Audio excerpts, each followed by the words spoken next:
Welcome to episode 325 of the Shared Security Podcast.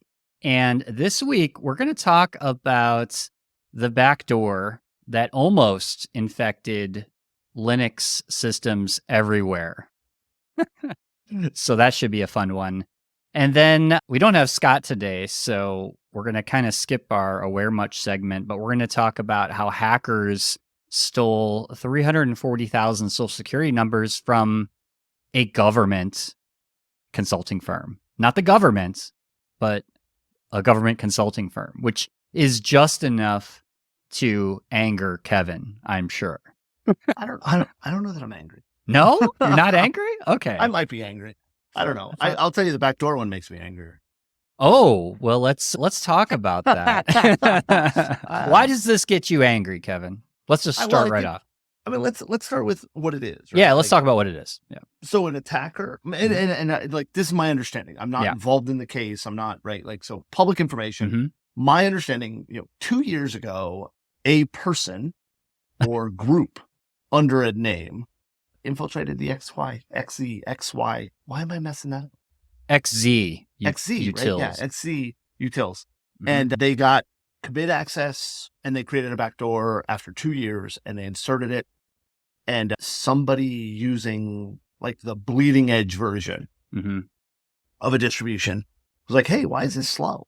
And well, it's slow because there's a backdoor that people are connecting to and causing problems. It's kind of like years and years and years ago, I was working somewhere, and a guy that worked there was complaining because his hard drive kept filling up.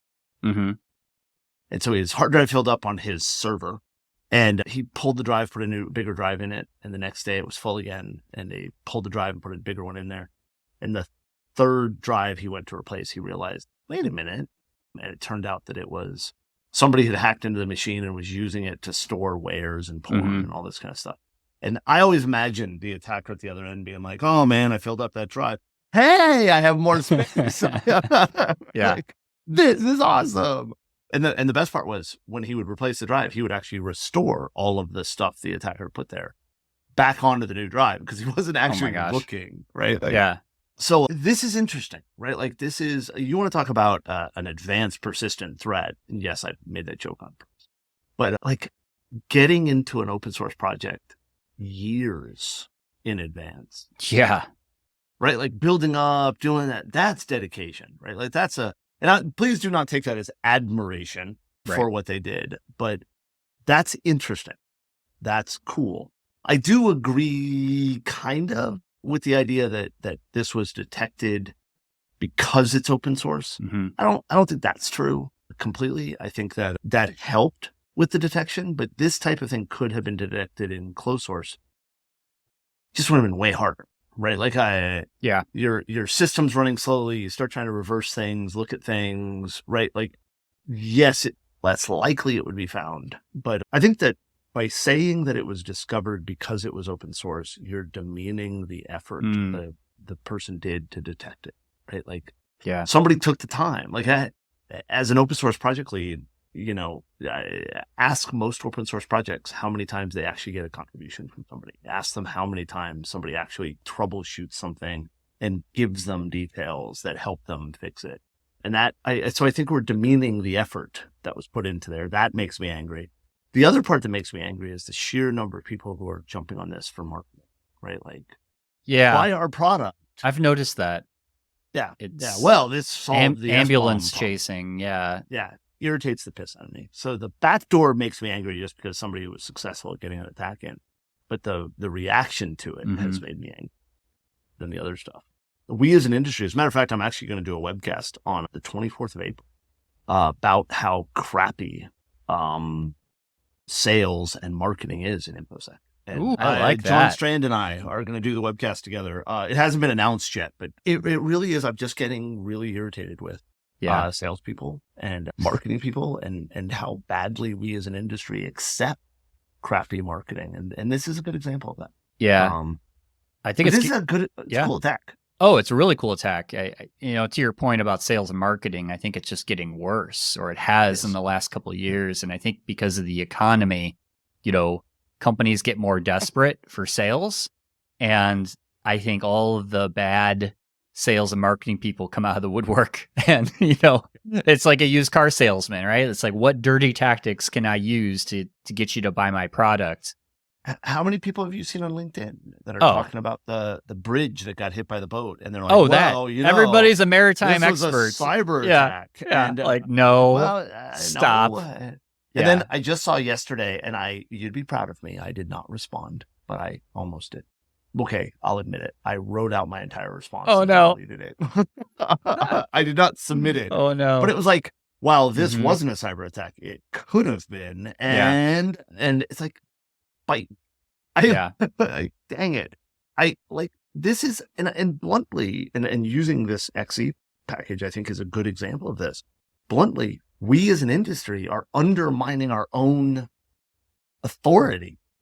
Because we immediately turn crap into, if you would listen to us security people, we would have solved this problem.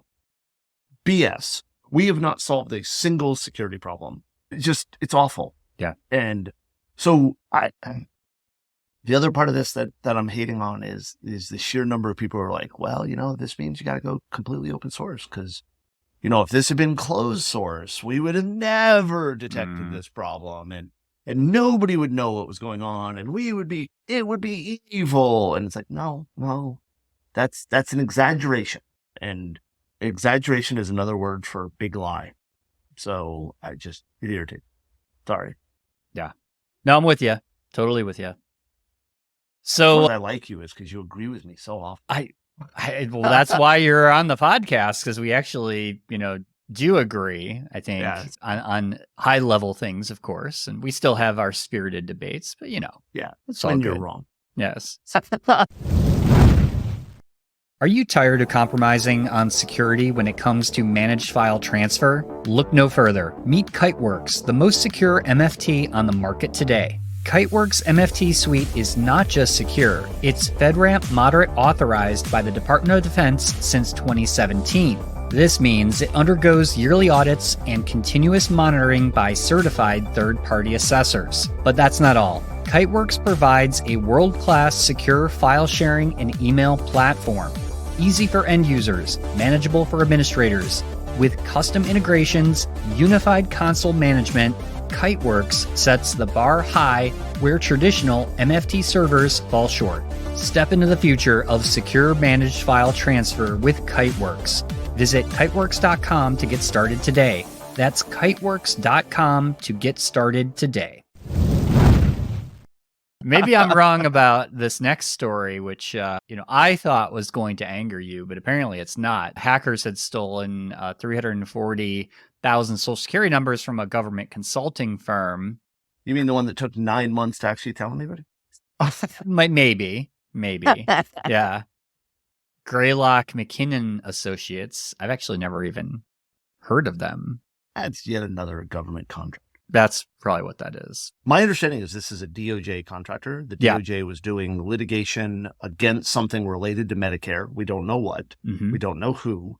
The only thing we know is that they have released that the people whose data was stolen were not the target of the litigation, right? So they were evidence, basically. And as somebody who has done a significant number of expert witness work, cases, whatever you want to call that, right? Like I've worked on a number of cases. I think it's atrocious that they had people's actual social security numbers. Oh, yeah. Evidence, right? Like that. I'm not saying there's no reason to have that data, but there are very few reasons that I would accept having that data accessible. I will also say that if you were working litigation and you were not segmenting that data out from other stuff, what the heck? You're right. This story is making me mad. See, I told you. I was so focused on the other one. Sorry. When I reviewed this stuff. You were okay. I'm admitting it here. Tom, you were right. I've got good intuition, Kevin. I just know when I pick these stories, I know which ones are going to. What's going to piss off Kevin? Yeah. It's better than being pissed on. Yeah. This one, and I want to be clear. I'm talking about stuff that I don't know enough details to know that I'm right. But having worked cases, like when I work cases, I get a lot of really sensitive confidential information, right? Like a case I was working was a organization that made stuff, their software, their hardware caused a problem. I'm being ridiculously vague. And the person that got harmed by the problem sued. And they sued basically saying you had a software bug that caused me harm. And we actually had access to internal confidential source code and bug reports and all this kind of stuff. And that's horribly sensitive. Yeah. But it's not people's socials. And, I mean, like, we were under hardcore restrictions about what we were allowed to do with it, how we handled it, what we could talk about, to the point where the case is done, settled. Wow. We won, right? Like all this stuff. And I still can't discuss who the case was about, right? Like that, like to that level. And none of the data we had was personal sensitive. It was all just trade secrets. And for that level of control to be placed on stuff, I mean, I've got hardcore limitations. So I want to ask this government contractor, WTF? Like, No, for real. What did you do? And oh, by the way, we still have no details of how the data was stolen, what the data was doing, why it was available to the attacker. And by the way, what other data did you lose when it took you 9 months to tell anybody? And bluntly, the only reason we really know is because Maine required you to make it public. Yeah. Right? Like, yeah, the reason I also picked this story was because we don't realize, especially in the government, how many third-party contractors, consulting firms all work with the government. It's not always the government that has federal employees that actually work for the government. A lot of them are contractors, and they all have sensitive data or access to sensitive data. And we don't often think about their security, like how they are protecting information and your information. But they follow CMMC, so it should be perfectly fine.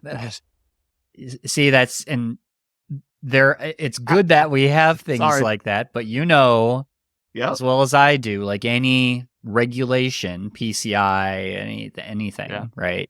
It can be, bypassed. Or in my opinion, it's only as good as your willingness to follow what its goal is, right? Because I can come up with a way that I'm compliant yet completely insecure.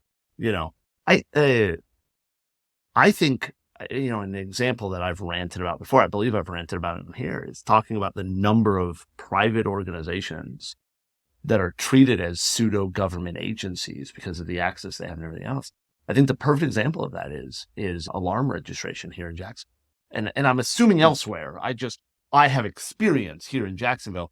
So we put an alarm on the office, right? Like, we have sensitive data here. We're required to have an alarm because of, 1, our insurance, 2, our contracts with people, 3, the evidence that I'm working on cases that we just talked about. I'm required to have an alarm. So if I have an alarm on my building, I'm legally required to register it with the city of Jacksonville. If I don't register it, the police won't respond to an alarm. Yeah. And we found that out because the people in the building next door, like, they're in the same parking lot. They had somebody break in and steal TVs. Their alarm went off. They called the police, and the police said, "Yeah, that's nice, but you didn't register your alarm." Oh, wow. They told me the story. I'm like, "Wait, you got to register your alarm?" We had just moved in. Yeah. Like, it was brand new to the building. And matter of fact, I don't think we had completely moved in yet. And they asked us about it because of the cameras we have up. They're like, "Do you have video of this person breaking in?" And I'm like, "Oh my God, I got to register my alarm. I never heard of that." And because this was the first time I'd had an office that I was responsible for that stuff. And so I went to register it. It was a private company that we had to give them, like, I had to give them all of this information, my social, a copy of my driver's license. And I'm like, "Why do you need this? This is a company building. This isn't my apartment or whatever." Like, well, we're required to collect this stuff. Like, why? Like, and I'm like, "What are you going to do with it?" You know what I mean? Like, and, we'll protect it. Yeah. Yeah, sure you will. Sure. Wow. So, crazy. Yeah, it's ridiculous, Tim. But this one, I have tons of questions about this case, this breach. And we'll never get answers. You know that, right? Yeah, I know that. Yeah. And what you'll find out is if anything happens and this company is penalized for this and they lose the contract, they'll just create a new company name and it's government contracted. That's right. Damn it. 'Tis the world we live in. I know. Yes, it is. I know. Yes, it is. There's no accountability anymore. I won't say that for an absolute, but I will tell you that Okay. lots of accountability is ignored. How's that? Okay, that's a better way of saying it. Yeah, I think you're right. All right. Well, I like the short and sweet episode this week. We don't have Scott. I mean, I guess things go a lot faster. I don't know. You wouldn't say Scott slows us down? No. I don't think that's true. I don't think that's true at all.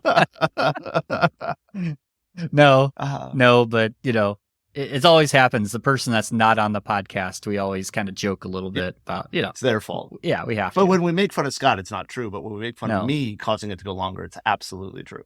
Yes, 100%. 100%.